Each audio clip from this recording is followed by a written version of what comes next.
Everybody remembers that. Right. I knew that was fun.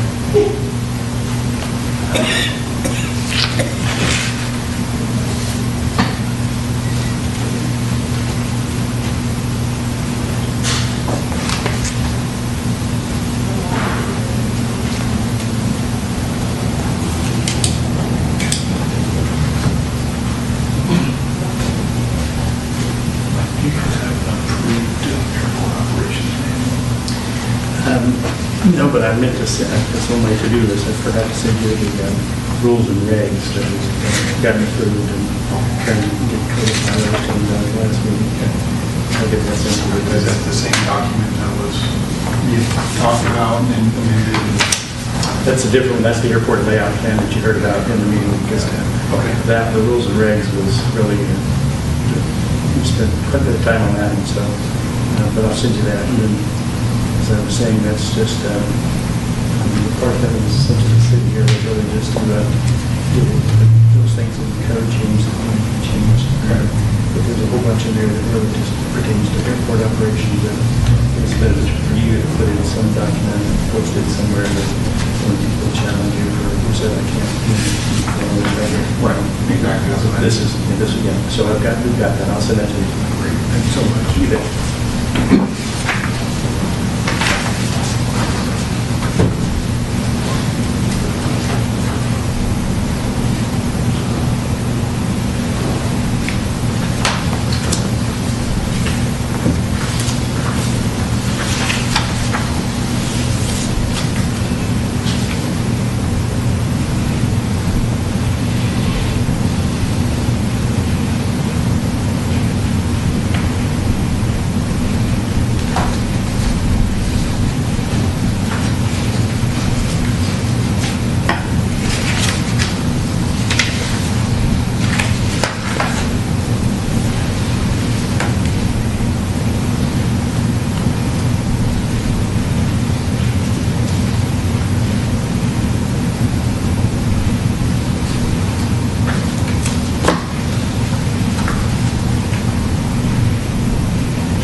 Well, it's up to you, but.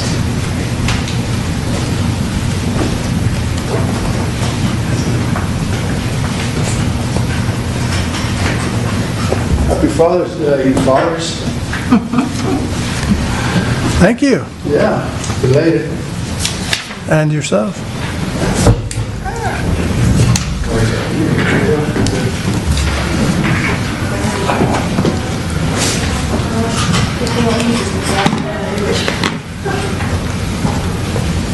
How are you?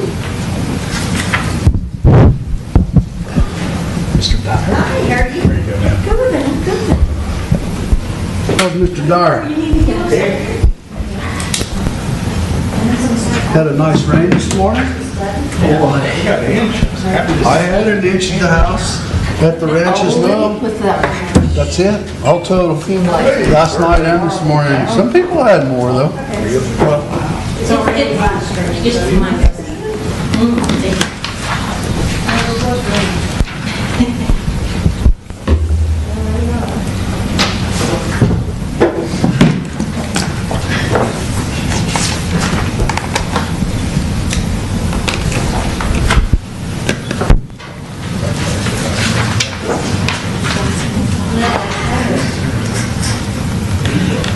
Leo. It's nice to meet you also. Thanks for coming down.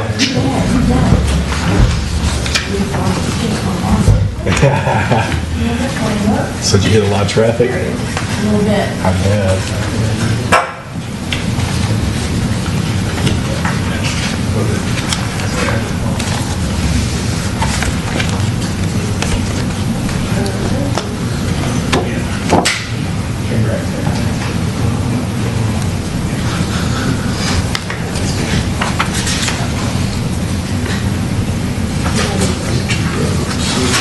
Where's the ball field at in relation to this now? Where's the ball fields at in relation to that?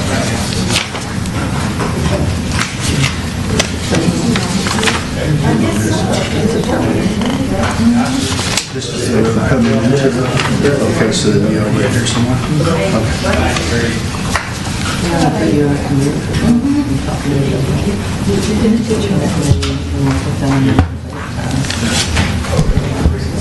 I haven't talked with Judge yet.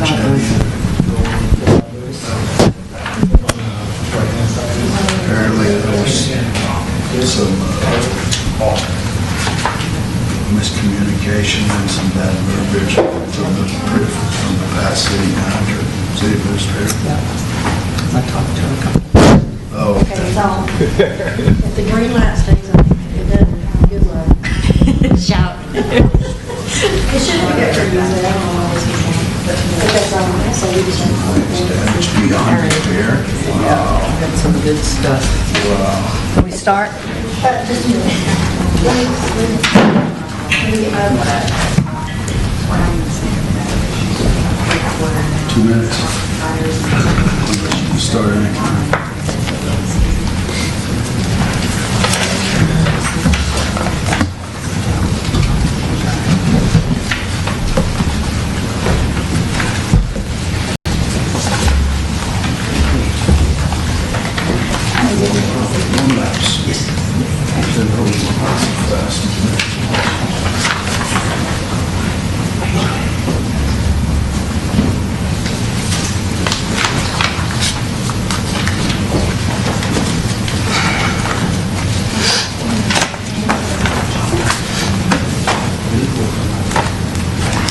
Baseball complex don't look very big on an aerial.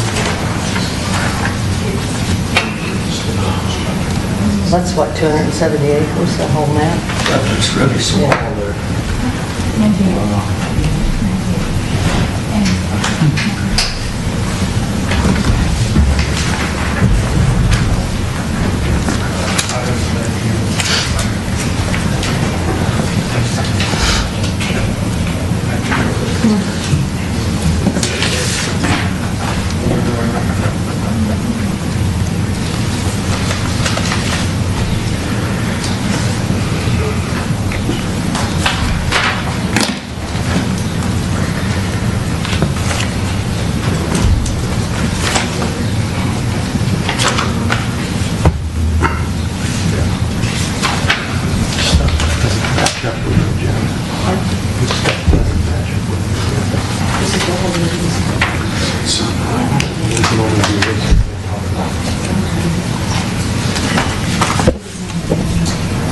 It's just for informational purposes, it's not just supporting.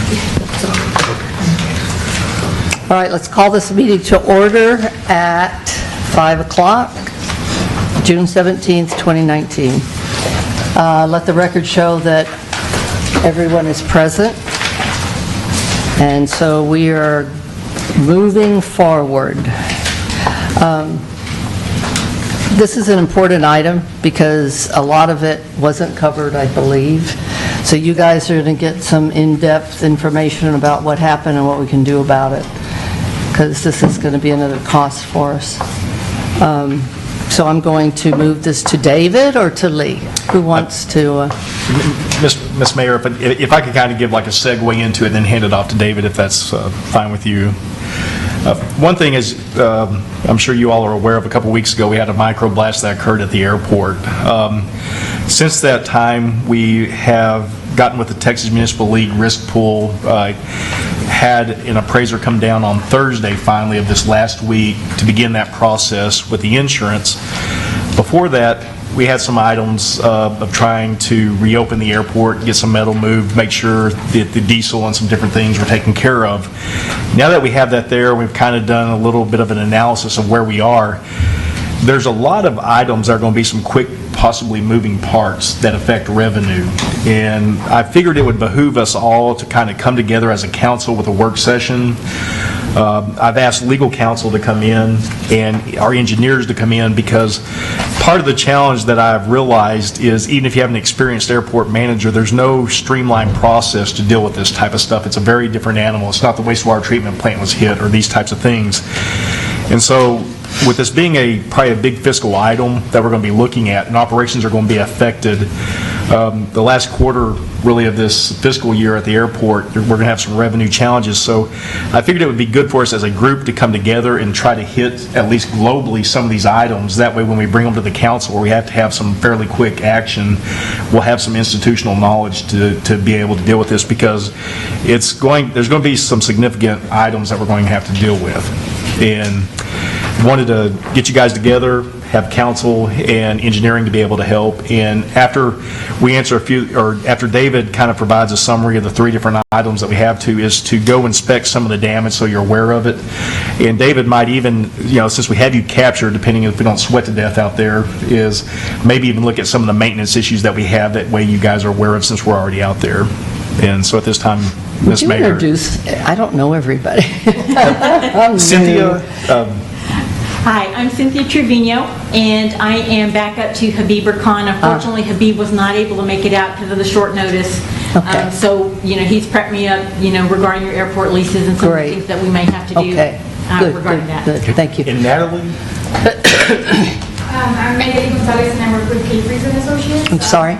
My name is Nayeli Gonzalez and I work with K-Freeze and Associates. I'm a project manager. Okay. Work with our city engineer. And you guys know Looks for the everybody else? engineers. Yes, sir. Are you know everyone else? Good. Okay. 2 gentlemen in front here. Yeah, I'm Mike Arnold. I'm the chairman of the Airport Advisory Board for the City Council. Okay. I don't think I've ever met And, you With the Castroville Municipal. before. Okay. New faces. and Mr. Arnold, you've been on that board a long time, haven't you? Going on 4 years already. And yeah. Okay, thank you. And at this time, Madam Mayor, I'll hand it over to David, our airport manager. Council, good afternoon. David Kirkpatrick, Airport City Manager. I've given you all just kind of a brief picture of what's going on out there. Obviously, without seeing it, it's going to be a lot more difficult to talk about. You'll notice your first item, I've got just a regular Word document, and I tried to add it to the part 3 here of the discussion of possible actions on the items related to recent damage at the municipal airport, and do it in order. You'll see the word schedule on there. Schedule matches page 2 of the packet, and that's our schedule of values from TML. So the building numbers correlate to each one of those line items, and page 3 is the item number, schedule number of each building and how it's depicted, if that makes sense. Any questions on that? Great. All right. To discuss Part A, claims reported to TML, I start with Building 45, that's the terminal building. The rear building door was destroyed, the glass was blown out, and all of the interconnecting panels along with the locking mechanism was completely destroyed. Water, a significant amount got in underneath that brand new flooring and has bubbled the edges of all the flooring. The computers that operate the aviation weather operations station, AWAS, were soaked. The keyboards, we dumped all the water out of them. The mouse, we dumped all the water out. And the planning computer, we dumped the water out as well. I think we got it in time. It's preserved. We shut everything down. Right now, everything's working, but that doesn't mean that it won't fail in the near future. The shutters on the actual airport were ripped off. Several sets were completely destroyed. They are a fiberglass/plastic composite, so when the wind came through, it just completely decimated those. They are gone. The rocking chairs that were donated in several folks' names were broken. I think 3 of them were completely destroyed. 1 of them was launched clear over the building and into the farmer's field on the north side of the airport toward the softball fields. So that's what I went over with Nick Baggett. He's the claims manager for TML with Baggett Claims. Schedule 67, that is the current, yes, sir. Ask a question. I need a little understanding of the chart. On the one that you show real and personal property schedule, where you had the building number? Yes, sir. Okay, 45 is the airport terminal building. Yes, sir. What are these numbers? The 323,907 and the 50,000. What do those numbers mean? 320. Are you looking at the building value? So the 323,907 is the value of the building? That's what we're saying the value of that building was, and that's what it's insured for. Okay, and then the 50,000 is? Contents, that it's city-owned contents, Okay. not private property-owned contents. Is there any value associated with what you have here written down? So- Do you have any numbers that say what all this damage is worth? That goes to item number C, and I can go, I can scroll right through there. Mr. Baggett is documenting everything. He's got over 100 photos. I've got about 25 emails to him, all the paperwork and all the reports. He walked every single building with me and got up on the roofs. We took about 7 hours to do all this. So he is compiling a very detailed list. He didn't leave Thursday until almost 2 p.m. Friday, he got the stuff done. Today, he's documenting, and he's looking to have a comprehensive report to TML no later than close of business on Thursday, this week. Mr. I think Myers. what you're saying is we don't have a breakdown of, like, this computer is that much, the doors, you don't have that yet, right? No, sir. I think that's maybe in what terms of that. Okay, yeah, because they're estimating on the loan to value, so they're going to look up all the flooring, the cove base, the labor to take off, and then they're going to put that percentage in with our amount of cost on these buildings. So that's what. Sorry. Yes, The ma'am. main reason that I wanted you guys to get together is our values are not going to meet the repairs. That's why I wanted you to be aware of what happened, because it looks like we're going to have to, well, Lee, you could... Well, we know of one structure that will not meet the values, most likely. Until we get the report, it's difficult to say, but we know at least one is there. And Yeah. one of my biggest items is we're going to have kind of operating capital challenges because there's going to have to be some adjustments made because we have a structure, people are paying rent, well, they can't occupy it, and so there's going to have to be some movement in some things. And so when I say there's a lot of fluid moving parts, that's why I really wanted, the mayor and I wanted to try to bring everybody together today. And I say I'll try and keep this quick because I know we're going to walk out there as well. Schedule 67 is the main one. That's the Skydiver's roof and building. That's the building that's only valued at $120,454. They're expecting, Mr. Baggett's expecting that building to be a total loss. But with that being said, he's also expecting TML to request their engineers to come out to see if we can rehab that building. The issue that Mr. Baggett and I both saw is that building is built almost 45 years ago, which does not match what's on the schedule. So it was used in old construction and old code compliance, and we're going to have a very difficult time finding somebody to rebuild a hangar that's not to code now, to code then. So those old steel structures were tied on with, in not so many terms, baling wire. So they put one purlin on, they poke some holes through it, they tie it with baling wire, they wrap it, and they rock and roll. That's all that was holding that building together. That practice is no longer employed. So the roof was destroyed, the hangar doors were destroyed, the office was destroyed, 2 planes were damaged beyond repair, and the company has been displaced with their rent being $1,500 a month. Schedule 70 is Hangar Echo. That's our brand newest hangar. One hangar is the only one that suffered any damage, Hangar E. And where I put blown out, you'll see it when you get out there. The bottom is literally blown out of the building. So it's like an explosion happened inside and pushed the building outside. It blew his personal foot lockers and everything right onto the grass field on the other side. So extensive damage there. Again, engineers, structural bolt damage, stress testing, things of that nature. Schedule 69, excuse me, 69 is the Lasher hangar. It's the blue hangar out there. The wind came through the bottom of their doors. It bent their southern door. The left door won't open, and several screws are missing out of their roof.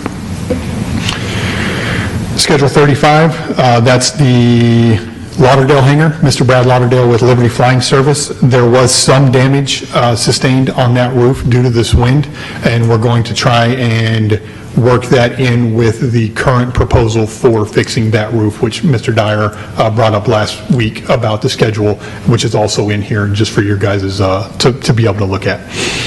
Hangar A, I cannot find that on our schedule. If you'll look at item number 70 on the pictures, to the front left at the 11 o'clock, that is Hangar A. I do not have it on the schedule, but they had partial roof damage. And, I'm sorry, they had one man door, a service door, that was open when the wind came through and damaged it pretty bad, and it's going to require a full replacement. David, so that means it wasn't covered, it's not covered under insurance? No, it's covered, Madam Mayor. We just have to pinpoint the line item up to where it goes, and Mr. Baggett is working his due diligence to complete that item. Schedule 38, that is Hangar C. The in hangar broke a metal weld, bowed their door out, and it kept their planes from coming out for about 3 days. But ESA got it taken care of, and the owner is going to weld it himself to put it back into operation. But that is still part of the claim. The hail shed is directly above item number 70 on your picture. Again, it is not part of the schedule that I can find. The only thing that happened there was a gentleman's plane, the ropes broke, his wing lifted up, it hit the roof trusses, and the insurance company totaled that airplane out. He's already been paid out, but the aircraft is still sitting in its spot, and he's still paying rent. And that was his insurance, right? His insurance totaled that out. Yes, sir. Schedule 65, it's on the bottom left of your pictures. It is the AWOS, Aviation Weather Operations Station. It has a control pad, concrete pad, and it has 2-inch rigid pipe that mounts everything with unistrut. That one 2-inch pole was completely bent, almost 3.5 inches off center, and the electronics cabinet completely destroyed. It's still operational, thank goodness, so we don't have to have emergency teams come out and get that going back up. So right now, we're just looking at getting a quote to fix that. I'll get that to Mr. Baggett so he can make sure that that's in the claim, so it's covered, because it is a one-off specialty item. Yeah, the Aviation Weather Operations Station. That station has a beacon, does it not? A GPS beacon? You know, I think it does on the top side of it, and it's on a, basically an egg-shaped piece, and when we go out, you'll see it's bent over, but right now, it's still functional. That slight disturbance to its positional accuracy, I would assume. Absolutely, absolutely. And the odd thing is that it only recorded a 33-mile-an-hour wind before it went down. That's when whatever hit it took it out of service. It was out of service for about 4 hours. I've seen what that max was. The tetrahedron, I don't know if you're familiar or have been out to the airport. It is a giant triangle that's right next to the Aviation Weather Operations Station, and it's basically a big weather vane, right? What do you call it? It's a tetrahedron. Tetrahedron, yeah. It has 4 lights around it. one of them, or they're all on 2-inch conduit, rigid conduit. One's completely broken and the light's smashed. It's laying over in the field. So that's been put on there. The entrance gate, the sensor to drive out malfunctioned. I've already had it fixed. It was fixed today. Petrenko Fencing came out and took care of that. The main apron, Mr. Jeff Simmons, his was the airplane that I'm sure everybody's seen in the paper. It was the red one sitting in the farmer's field. That's a total loss. I've been told that he was uninsured and will probably be doing a civil claim with the city due to the fact that the ropes snapped. It wasn't a tie-down error. The ropes gave way and broke. They were still attached to his wings. So, yes, ma'am. I got a question regarding that because from what I have been told from people that keep their planes out there is he was leasing it from a relative. Yes, ma'am. Is the relative doing the claim or is he doing the claim? I am not sure, and he's been directed to deal with Mr. Baggett directly because he will run the claim through their, I think they call it the adjudicator, on how they will process him, but nothing's been brought to me for that. Would you be able to tell us if that is a actual, they could do a civil suit because of the cords? Do they have any proof of that being threadbare or? Right. The issue here is that, based on the report that's going to be coming back from the insurance adjuster, is that all the damage that occurred basically because of an act of God. So, no one can predict when a downburst, micro downburst, is going to come through and, do the type of damage that had happened here. And so to the extent that, it is determined that that damage, was related to that act of nature, the city has its governmental immunities that it can rely on in the event that a civil suit is filed. The other part of that is that depending on who was the lessee, in the agreement with the city, it sounds like there might have been somebody that subletted potentially, and if that subleasing was not approved, in conformance with the lease, there again the cities will have its contract and governmental immunities that it can rely on in the event of a suit. So we will have to take a look at each lease agreement to verify what's in each particular lease agreement, and then we can go forward from there. But also, what it sounds like, he's claiming the ropes that we provided were either defective or insufficient. So how do we stand on that? That's what I understand, but she's talking about we can't predict the act of God and stuff like that. But would that supersede the immunity? Because if they claim we had Faulty defective tie-downs? So that's where the fight is going to be. So, initially, we have to rely on that adjuster's report that says, listen, this is, we went out and we inspected and this is what we found, and determining, depending on what they find in that report, because, it may have been a case that regardless of what type of tie down that was out there, unless there's absolute proof that there was some form of negligence or something like that on the city's part, or something that was just so obvious that it would not have been able to withstand this type of, weather condition. It really is going to kind of hinge on that. But then again, the city can always rely on its governmental immunities, even if in the event that, they bring a claim saying that they're alleging some sort of tort, that it was negligence on the city's part or something like that. So a lot of this is just going to depend on, what that report comes back as. Thank you. The engineers may have an opinion on that as well. Had the tie-downs held, that plane may have beat itself to get death against the ground. I mean, there's no telling what could have happened, so. Mayor, Mr. Simmons did contact me today, and I sent him an insurance form to go back to TML, even though apparently he talked to the adjuster, we need to submit this. And of course, TML will be the one to determine if he does file something differently, but he will send it back to me for a liability, and then we'll just move from there. Good. Okay. Thank you. Part 3 of the agenda, letter B, displacement of tenants. Right now I have 2 tenants displaced. The skydiver, the entire company, is displaced. Like I said, they're at $1,500 a month. And Mr. Calvin Allen, he rents E1 where the bottom has been blown out, and he's at $363.58 a month. Right now, I have them in commercial 3 hangar as a transient, and that goes into part of the skydivers lease and their displacement as well, and I've got that further off in the packet. So what are we doing with the skydivers, David? Right now, they're displaced into the commercial hangar 3 that was not being rented. So we do have a place for them to go. Yes, sir. And Are those the 2 planes that were damaged and beyond repair? About middle in your report here from Schedule 67? yes, sir. They were? Yes, sir.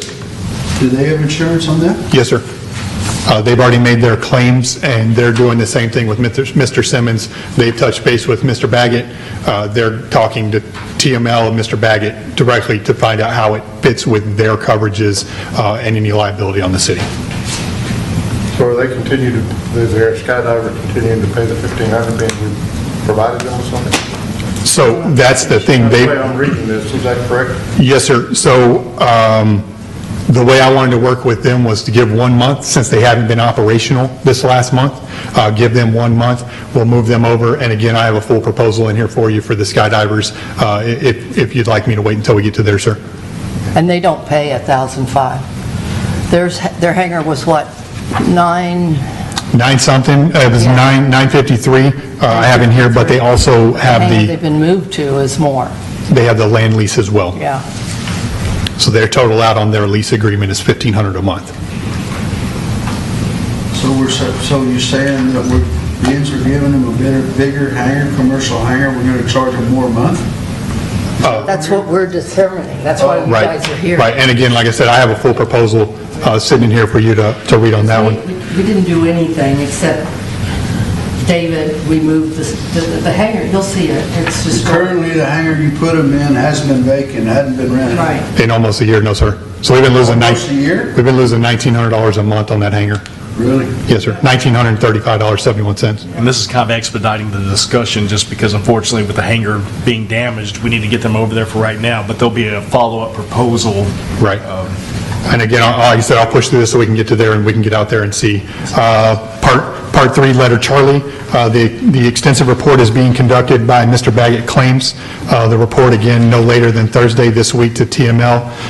Baggett Claims' professional opinion is that TML will request a engineer to go out and inspect the Schedule 67 building, the skydivers hangar, to determine if it can be repaired or if it will be demolished.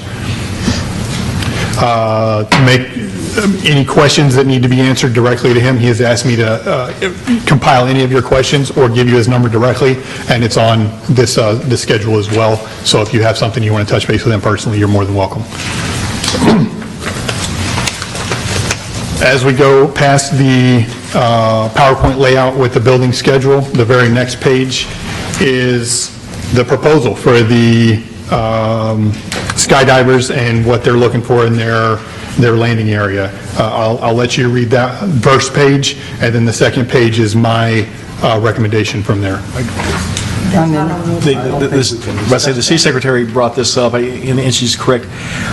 One thing, we'll have informational purposes for that. At the council meeting, we can go more in depth about that one, I believe. So as far as the skydivers and trying to facilitate that, it'll have to be at the next council meeting, because it's not agenda that way, correct? However, David, you did say the landing site didn't conform with their current drop site. It's not. Correct. We have to change that anyway. Yes, ma'am.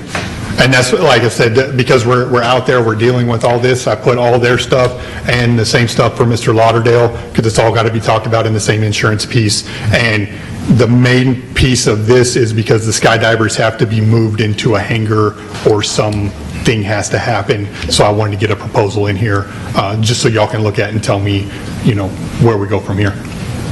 So we can discuss it, but we can't take action? Well, it's not on the agenda really to discuss. Can't even discuss it? And they already have a lease agreement with us, so it would be a change to the current one. So it would be a line item.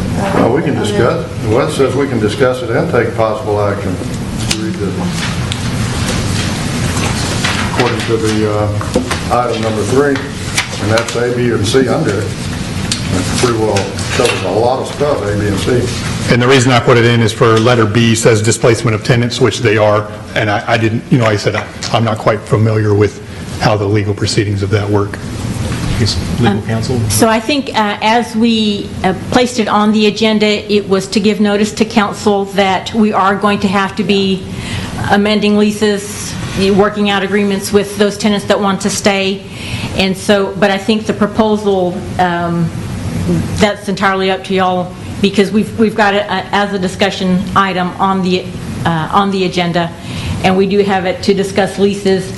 But I don't know that that y'all have had enough time with which to review the information and figure out, is this the route that y'all want to, the council as a whole wants to give that directive yet? Yeah, I agree with you on that, because it says we could take action, but we just got this stuff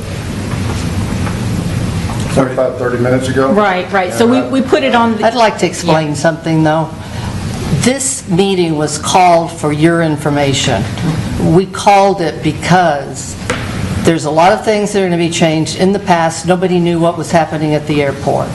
And Lee and I discussed it, and we want to be transparent. We want all of you to know what's going on. So if, the way the agenda is composed is incorrect, I understand that, fine, and you didn't get the information well ahead of time, because David worked day and night to get us this so we could have a meeting in place of our other meeting that we were supposed to have tonight, because this is urgent. So please bear with us. This is something that we're bringing to you for information right now, because we might end up making some expenditures that are going to affect our budgeting cycle or our budgeting period. So I'll take full responsibility for any confusion or anything that you guys have with this. So the bottom line is, Deborah, that it has to be on another... Well, probably to have y'all time to look at it. Part of the lease agreement is taking some of the farmers' land. That would have to be something that I assume we would talk to them, because we are in a lease agreement with them. So there's more to it than, a little more to it. We need to discuss it with them too. If it would cost us to buy out that part of his lease, I don't know. But it would be more of an action item at a later date. That way you can review what they're requesting. Right, and I think that's the part. I just wanted to put informational reading here. I just wanted to explain what it was. Yeah. You can take time and tell me when you want to act on it, but I just wanted to give you something to review and let you know where I pulled my regulations and my numbers and my proposals from. And they had recently given us a proposal, I believe, before this, to be considered by y'all at a upcoming council meeting, and that just so happened this happened. Yes, ma'am. To where they had to be moved, so. Mayor Podesta. Yes, sir. I think you were leading to it there, but the landing zone really has nothing to do with the damages at the airport. It's something that they requested, and just from an historical purpose. And I think, David, you mentioned that there was some new information, but when they came in, they only needed a very small landing area because of precision that they have, and they do tandem jumps, it's not just single people who don't know what they're doing. So they requested a very small area, so if we didn't take it out of the farm, our recommendation was not to take it out of the farm. But now they're asking for 10 acres, but it's really a separate issue. That's something that they want, and the council can certainly decide that, but and because it's just raw land, it doesn't affect something that we're going to talk about. We want to come to the council and talk about, and that's long-range utilization of the property out there to maximize the benefit as growth occurs out there, and there is going to be some growth. So anyway, I'm just saying that the landing zone is really a secondary issue. And they don't need to lease the landing zone? If they want, yeah, they do. If they want to extend it from before, it was like 500 square feet, now they want 10 acres. The issue is relatively large, yeah. They don't want that commercial hangar if they can't have that property. So that would be included in the lease that we're going to have to redo? The lease with the farmer comes due 2020, and so that would be something we would need to discuss with them beforehand, because they are farming it to see. They're not farming the area, they're looking to... Yes, sir. They're not farming that area, are they? Yes. It's just been harvested. It's in the dry, I think it's the dry land. Legal will take a look at it. The board has reviewed that, and there's provisions, I believe, in that farmer's contract that if with notice, they can, the city can take some of that back without waiting to the end of the contract. But if any crops that are there would have to be paid for, Right. part of that agreement. And at the time, the parachute company was willing to pay for it if there was one. Right, and that's what I've got, the farmer's lease in here. I've highlighted all that stuff for you guys to take a look at. I've put in, like I said, I don't know if we can continue to talk about it, let you know what I've got in the packet, or... I think we should go to the airport and look at the damage. Yeah, I think And that was what the meeting was for. Yes, sir. I don't think we should be discussing anything about this new lease in this meeting. Our goal here was to come and see the damage and understand from you your priorities for how we deal with it, and I think that's what we should concentrate I on. need to interrupt in one piece there, because we have moved them. They are no longer in that hangar. We have put them in a hangar they don't have a lease for. So that is something different. So they should be paying $1,009, But they've been displaced. right. Yeah. So the lease is something, unless you can figure it out yourself, or, See, and that's the thing that we can't do. They're trying to operate a company, and their company is stalled. So they're losing revenue by the day, we're losing revenue by the day, and we won't hear anything from TML on how we can proceed, according to Mr. Baggett, for 6 to 12 months. Oh, really? Because of, by the time it goes through engineering, by the time the valuation number gets approved, by the time we get all the bids, we have to look at the structural soundness of the slab. We have to look at the provisions for the utilities that are there, and also how does that play into the airport board's future vision of moving that hangar, paving over it, things of that nature. So it's really quite more extensive than just saying, hey, they're just moved, let's move them and charge them more rent. It's a complete ball of stuff, because these folks are losing money. They're losing money by the day. and so are we, right? How are Correct. they losing money by the day? Well, they're, In this business. Sir? They're not doing it in the business. right, they, Didn't you Not say, though? because of us, though. Well, you said that the hangar that you're planning to let them move into has been vacant, so we're not getting any revenue for that hangar at the Correct. moment. correct. You suggested in your paper that we let them pay the same rent for the hangar that we're letting them use, even though it normally rents for more, but you suggested let them pay the amount that is in their current contract until the end of March, I think you said. Which is their one-year probationary period, yes, Makes sir. good sense to me. It makes so That much would- sense to me. That would That's a allow them contingency operation to that start makes sense. operation again. I'm confused otherwise, if we're thinking anything. I think that's a good idea. So, No, I didn't say it wasn't, but legally, I want, you guys need to be aware legally what we're doing. It's not our Because you would fault, have it's no not clue, well, I won't tell you next time, I'm sorry. No, no, no, I just I'm want good with this it. for transparency, and Yeah, it's become no, I'm something that it shouldn't be. I'm fine. I just want y'all to know, and probably the lease will have to come in front of council eventually. So because I'm it wouldn't- going to jump in here, and Yes, so, yes, Madam Mayor, that's exactly correct. So at this particular point in time, the staff just needs to be aware that they can go ahead and, work some proposals, start those discussions, start those negotiations, and then bring that information forward to council at the next or the earliest available meeting, and that's at y'all's discretion, and then council can make, go through and discuss, the pros and cons of whatever's proposed to reformulate those leases, to assist those persons that are displaced. And then council can then, affirmatively vote, we like this part, that part, or not this part, and give, additional direction as needed. Well, due to the fact that we need to have that come in, like the mayor said, have time to look at it, I'd move that we recess and go look at, and reconvene out at the airport to look at the damage. Can I ask a question first? Sure.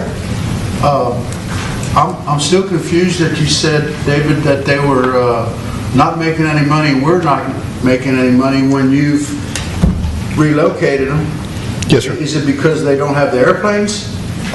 It's several pieces with that, sir. It's due to they're having to get their insurance all readjusted.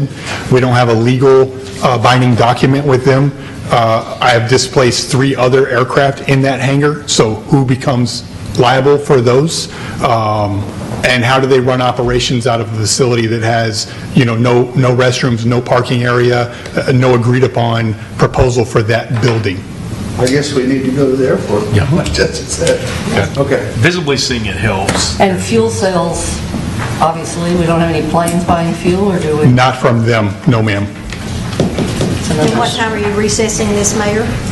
All right, we are going, I got a second on that, to recess to the airport? I'll second. 5:35. Got a second? Mr. Perry. And we will, Well, we'll recess and go to the airport to observe Reconvene. and if we need to come back, I believe is how it's worded on the... That's correct. We will reconvene. all right, so we are could going, adjourn out there? We can. At council's discretion, And yes, sir. I will come back and record it, the time. okay, all right, so we're recessing How are we to, getting there? I'm sorry, at what time was it? it is, what time? 5:35. 5:35. 5:36?